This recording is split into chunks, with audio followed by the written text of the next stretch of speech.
Olá pessoas, aqui quem fala é o Pirula e este é mais um vídeo meu aqui na internet. Na verdade esse é apenas um repost que eu tô fazendo para não ficar muito tempo sem postar vídeo, porque como vocês sabem eu tô muito sem tempo. Isso aqui é um vídeo muito antigo que eu tinha feito no meu canal, que estava dividido em dois, estava com áudio horrível, enfim, eu resolvi fazer tudo direitinho e tentar dar mais uma atualizada nos pontos que as pessoas não tinham entendido direito, tá? Bom, essa aula é sobre a evolução e a dispersão dos mamíferos desde o seu surgimento até os dias de hoje. Eu usei como base para montar essas aulas algumas filogenias recentes, né, baseadas em caracteres moleculares, tá? Ou seja, em DNA ou em RNA, e não os baseados em morfologia, ou seja, formato dos ossos, comparações anatômicas, etc. Devem ter agora trabalhos mais atuais sobre isso, mas eu não vou ter tempo de pesquisar isso agora para fazer essa gravação. Então, se eu achar alguma coisa mais nova, eu vou deixar listado aqui na descrição do vídeo, tá? E aí vocês podem conferir quando vocês quiserem. Apesar de eu ter pego as filogenias baseadas em caracteres moleculares, os fósseis também foram utilizados especialmente para calibrar os pontos de separação dos grandes grupos, tá? Ou seja, pelo menos a idade mínima de cada grupo a gente consegue ter com os fósseis, tá? Para facilitar a compreensão, eu cortei com dor no coração todas as linhagens de mamíferos fósseis. Tem muita linhagem completamente extinta de mamífero que eu demoraria muito tempo para explicar, porque eu teria que apresentar para vocês como é que elas se pareciam, qual era a cara delas. Então, um dia, quem sabe eu faço um vídeo sobre isso, porque tem muita coisa mesmo. Tem linhagens que são inteiramente fósseis, tem muitos fósseis de linhagens que ainda existem hoje, tá? Mostrando várias características intermediárias de separação, etc. Tudo corroborando com a evidência geológica. Inclusive algumas tiveram um sucesso por milhares de anos. Enfim, tem tudo uma maravilha, muito bonito, mas infelizmente para simplificar essa aula eu vou cortar essas linhagens fósseis. Bom, o objetivo dessa aula então é entender a evolução e a dispersão das linhagens viventes de mamíferos pelo mundo. Bom, esse é o mundo lá por 180 milhões de anos atrás, mais ou menos na metade do período Jurássico, tá? Os continentes ainda estavam todos unidos e começando a se separar. Claro, o nível dos oceanos era outro, os continentes não tinham esses contornos tão parecidos com o que eles têm hoje, tá? Mas eu mantive os contornos para que vocês consigam identificar facilmente os continentes. O princípio da aula deveria contar a origem dos mamíferos, mas só que infelizmente essa informação ainda não é precisa para a ciência. E por quê? Basicamente porque assim, os animais da linhagem dos mamíferos existem desde o final do Carbonífero, tá? Cerca de 300 milhões de anos, uma coisa assim. E as transformações dessa linhagem ao longo dos milhões de anos foi tão gradual que fica muito difícil dizer quando surge o mamífero e quando que ainda continua sendo um ancestral, sabe? Especialmente porque a maioria das características que definem o mamífero são de tecido mole, ou seja, é lactação, é orelha, sabe? É pelos com o ouvido interno formado por 3 ossículos, tá? Que também é uma característica do mamífero, que são coisas que não se fossilizam com facilidade. Seja como for, né, não deve ter sido mais ou menos em nenhum ponto muito longe dos 180 milhões de anos que surgiu o primeiro mamífero propriamente dito. Naquela época o mundo ainda estava forrado de dinossauros de grande porte, pterossauros, crocodilos e entre outros. Ninguém sabe como seria a cara dos primeiros mamíferos, mas com certeza eles seriam bichinhos pequenos e com uma morfologia genérica, ou seja, que é adaptada para qualquer ambiente. Mais ou menos com cara de musaranho, ou gambá, ou algo do tipo. Apenas como ponto de partida, vamos dizer que os mamíferos surgiram em algum ponto entre os continentes do norte e os continentes do sul. Em poucos milhões de anos, os mamíferos já se dividiam em duas linhagens. Os do norte, vamos chamar, e os do sul, se assim podemos dizer. E algumas linhagens fósseis que não vêm ao caso. Os do norte são os borealosfenídeos, tá? É fácil lembrar, é só a aurora boreal, o boreal é do norte, que aqui eu vou marcar em vermelho. E os do sul são os australosfenídeos, tá? Que eu vou marcar em amarelo, australo, né? Austral também quer dizer sul, né? E em pouco tempo os dois se espalharam pelo globo. 140 milhões de anos. Já estamos no período Cretáceo. Os continentes do norte já estão se dividindo dos continentes do sul, mantendo apenas um ponto de união entre as Américas. Entre outras linhagens, hoje totalmente extintas, os borealosfenídeos se dividem provavelmente na região onde futuramente será a China, em dois grupos principais. Os marsupiais, marcados aqui em marrom. Os marsupiais são aqueles que o filhote nasce totalmente prematuro e o filhote precisa se arrastar até uma bolsa onde tem a teta da mãe. E os placentários, que são os que têm placenta, né, marcados aqui em rosa. Em pouco tempo os placentários se espalham por todo o norte do planeta. Os marsupiais também, eles chegam até a América do Norte, a tempo de passar alguns milhões de anos mais tarde pela conexão terrestre que ainda existia e atingiram então a América do Sul. 130 milhões de anos, os continentes do norte se separam totalmente dos continentes do sul. Os do norte formam uma massa de terra conhecida como Laurásia e os do sul uma massa de terra conhecida como Gondwana. Tá? Os mamíferos vão se diversificando nesse período, mas ainda estamos na era dos dinossauros. Os mamíferos são, em sua maioria, noturnos, pequenos e com cara de musaranho, com raras exceções que não ultrapassam o tamanho de uma paca. Teve fósseis que encontraram na China, se não me engano, que eram mamíferos um pouco maiores. 120 milhões de anos, o Gondwana começa a se fragmentar. Índia e Madagascar se isolam do resto, e a África volta a tocar os continentes do norte por um período muito curto. Os placentários se espalham por praticamente todo o continente do norte, chegando à África através desse contato que foi refeito. Já os marsupiais se espalham por toda a América do Sul. 105 milhões de anos, os continentes continuam se afastando, mas para fins práticos aqui eu vou manter eles na mesma posição, porque o que importa aqui não são as posições reais que eles ocupavam, e sim o contato entre eles. O que de mais relevante pode se notar é que a América do Sul está grudada na África apenas por uma pontinha, mais ou menos onde no futuro vai ser o estado de Pernambuco. É exatamente por aí que entram os placentários na América do Sul, depois de já dispersarem por quase toda a África, deslocando os australocefenídeos e algumas linhagens fósseis que lá viviam. Nesse ponto, os marsupiais são extintos dos continentes do norte, e passam a existir somente na América do Sul e pedaço da Antártida. Muito se discute sobre como os marsupiais foram extintos do continente do norte. Alguns dizem que foi por competição, mas esse daí é uma questão que ainda está em discussão. Alguns bilhões de anos mais tarde, surge entre os placentários da África um grupo chamado de afrotérios, ou mamíferos da África, como o próprio nome diz, marcados aqui em violeta. Os afrotérios atuais incluem todos os mamíferos de origem exclusiva africana: elefantes, íraxes, peixes-boi, as toupeiras africanas, os musaranhos elefantes, além dos porcos da terra, ou aardvarks. Logo, eles se espalham pelo continente africano, mas é bom lembrar que naquela época todos ainda se pareciam com pequenos musaranhos. 95 milhões de anos, ainda no período Cretáceo, a América do Sul finalmente se torna uma ilha.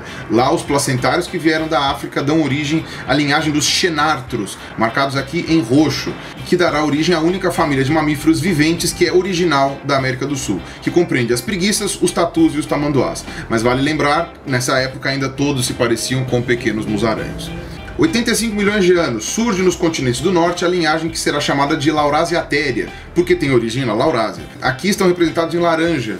Tá? Os laurasiatérios são de longe os mamíferos mais diversos da atualidade. Eles incluem os morcegos, todos os mamíferos de casco ímpar, que são cavalos, antes e rinocerontes, todos os mamíferos de casco dividido, né, o casco fendido, ou cascos de número par, que são cabras, bovinos, ovelhas, antílopes, veados, camelos, girafas, porcos, hipopótamos e os seus parentes mais próximos, né, os cetáceos, né, baleias e golfinhos. Toda a linhagem dos carnívoros, que são os cães, né, os felinos, as hienas, os texugos, guaxinins, ursos, além de focas, leões marinhos e morsas. Além das toupeiras europeias, os musaranhos europeus e os pangolins. Mas na época todos tinham cara de musaranho mesmo. Os laurasiatérios logo se espalham por todos os continentes do norte. 75 milhões de anos, surgem os roedores, derivados de uma linhagem de placentários que ainda vivia na Laurásia.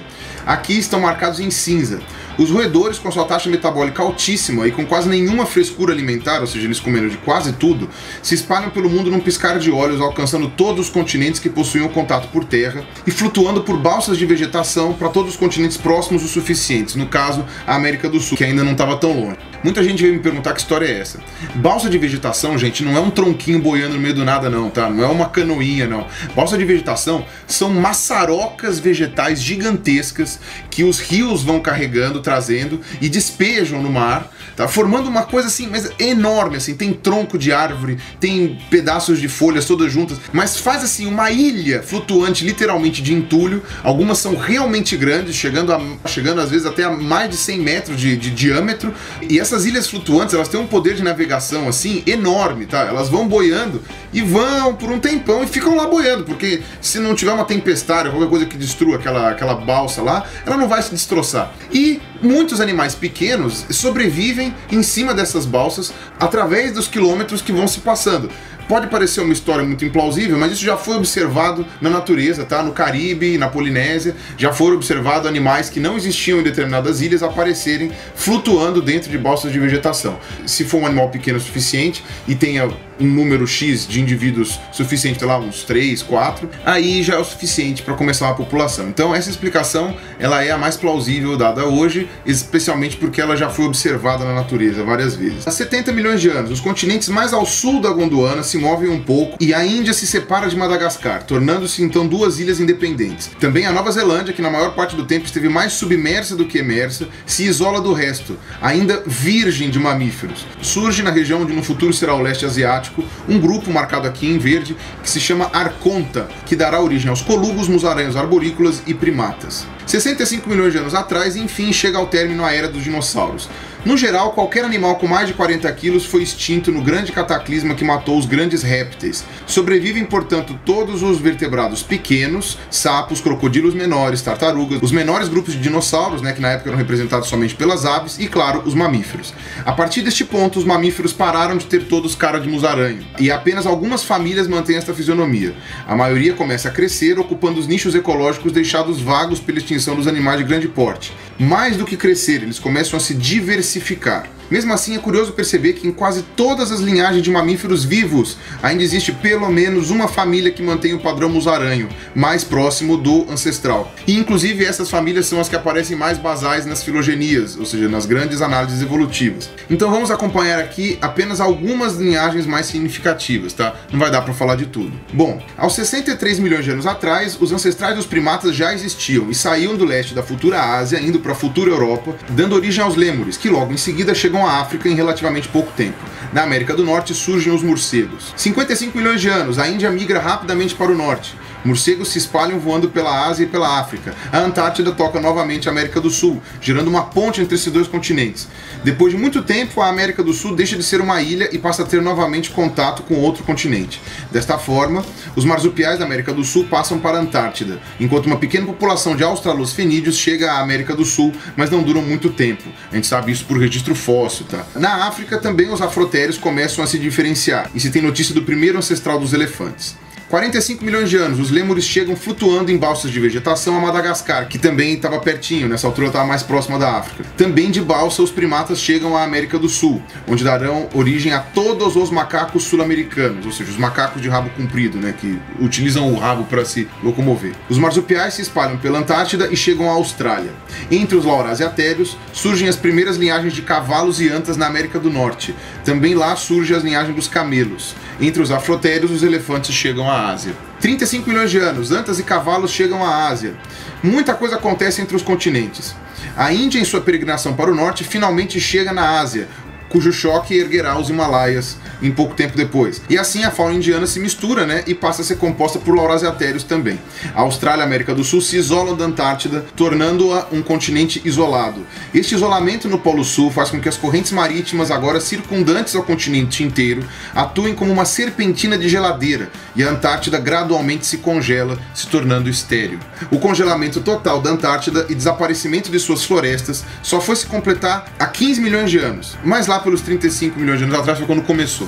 Surgem as primeiras preguiças gigantes na América do Sul. 25 milhões de anos, a África novamente se torna uma ilha, isolando-se dos demais continentes. Surgem os primeiros macacos do Velho Mundo na África. Esta linhagem dará origem aos babuínos, macacos narigudos, macacos de Gibraltar, macacos rezos e aos macacos sem rabo. Os marsupiais se diversificam na Austrália, começando a formar as famílias atuais, como a dos cangurus, koalas, wombates e diabos da Tasmânia. 18 milhões de anos, a África volta a se juntar à Eurásia, por onde passam as linhagens laurasiatérias que no futuro mais lhes serão características, como os animais de casco único, as zebras e rinocerontes, os animais de casco dividido, búfalos, antílopes, girafas, hipopótamos e os carnívoros, felinos, canídeos e hienas. Lêmures somem da África. Surge no Oriente Médio o primeiro ancestral dos macacos sem rabo. Lêmures também são extintos na Europa, ficando então restritos a Madagascar, onde estão até hoje.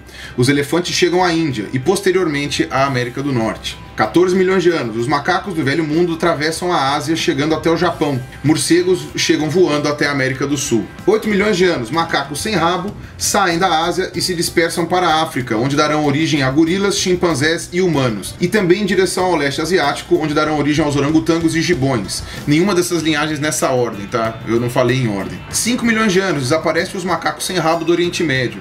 Ainda tem muita coisa para descobrir sobre essa grande origem dos macacos sem rabo que foi no Oriente Médio. O problema é fazer campo lá no Oriente Médio. Você quer bater pedra lá no Irã? Bom, vamos lá, vamos ver se o Ayatollah deixa. Bom, e surge, em 5 milhões de anos atrás, o primeiro ancestral conhecido da linhagem humana na África, derivado daqueles macacos sem rabo que foram para a África, que eu já falei, no período anterior. 3 milhões de anos, Américas do Norte e do Sul voltam a se unir depois de mais de 120 milhões de anos separadas. Ocorre o grande intercâmbio americano, em que as faunas da América do Norte vão para o Sul e as da América do Sul vão para o Norte, através do Istmo do do Panamá. Os marsupiais chegam na forma de gambás à América do Norte, enquanto os laurasiatérios chegam à América do Sul na forma de felinos, canídeos, veados, ursos, cavalos, antas, camelos, né, as lhamas, entre outros. Elefantes também chegam à América do Sul, em contrapartida preguiças gigantes chegam à América do Norte. 1 milhão de anos começam os ciclos de grandes glaciações, o nível dos oceanos abaixa e expõe muitas terras da Indonésia e Malásia, tornando menos isolada a Austrália e a Nova Guiné. Sendo assim, morcegos voando e roedores flutuando em balsas de vegetação conseguem chegar à Austrália. Os morcegos vão mais longe e também voando atingem a Nova Zelândia, tornando-se os primeiros mamíferos a chegar no arquipélago na história, e os únicos antes da colonização do ser humano. Antas e camelos desaparecem da América do Norte. Isso explica a atual distribuição desses grupos, que são presentes apenas na Ásia, né, e na África para os camelos, e na América do Sul. Uma linhagem de elefantes vai viver em áreas congeladas, dando origem aos mamutes. Um pouco depois, os elefantes também se extinguem nas Américas e Europa não congelada, sobrando apenas na África e Índia, e algumas ilhas do Mediterrâneo.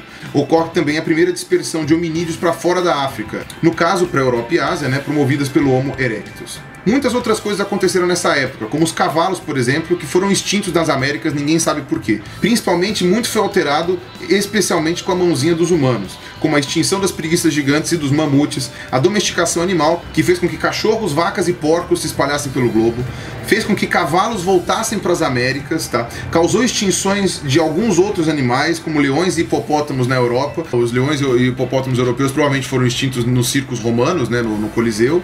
Além do estrago que foi feito na fauna da Austrália, que nem precisa falar, né? Recapitulando, lembremos então que praticamente todos os mamíferos de hoje em dia derivam dos borealosfenídeos, ou mamíferos do norte, que surgiram no Jurássico. Mas em nosso mapa, ainda é possível visualizar uma pequenina mancha amarela num cantinho da Austrália. Sim, os australosfenídeos ainda não foram totalmente extintos, se é que alguém deu pela falta deles agora durante essa aula. Hoje, essa linhagem antiquíssima de mamíferos, tão antiga que ainda retém a forma mais antiga de reprodução, ou seja, eles ainda colocam ovos, é representada por apenas 2 tipos de animais, os ornitorrincos e as equídenas, viventes apenas na Austrália e na Nova Guiné. Bom, obrigado a todos para vocês, espero que vocês tenham gostado, até a próxima aí e falou, muito obrigado.